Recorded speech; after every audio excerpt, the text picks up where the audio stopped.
कमी पगार, अतिरिक्त काम आणि करिअर उद्ध्वस्त करण्याची धमकी. फुरसुंगी येथील धक्कादायक घटना. पुण्यातील फुरसुंगी येथे श्री साई सेवाभावी संस्था संचलित खुले निवारा गृहात कार्यरत असलेल्या अतुल अंकुश लाळगे वय 26 या तरुणाने 22 जून रोजी गळफास घेऊन आत्महत्या केली आहे.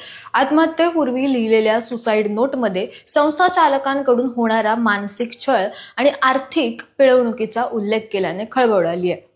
या प्रकरणी चुलत भाऊ अनिकेत लाळगे यांच्या फिर्यादीवरून फुरसुंगी पोलिसांनी संस्थाचालक बालाजी मुस्कवाड यांच्या विरोधात आत्महत्येस प्रवृत्त केल्याप्रकरणी गुन्हा दाखल केलाय. सुसाईड नोटनुसार अतुलवर कमी पगारात 2.5 वर्षांपासून अतिरिक्त कामाचा बोजा टाकला जात होता. संस्थेत पुरेसे मनुष्यबळ नसताना मुलांची देखभाल, कार्यालयीन कागदपत्रे आणि वैयक्तिक कामेही त्यांच्याकडून करून घेतली जात होती. काम सोडण्याची इच्छा व्यक्त केल्यास खोटे गुन्हे दाखल करून करिअर उद्ध्वस्त करण्याची धमकी दिली गेली.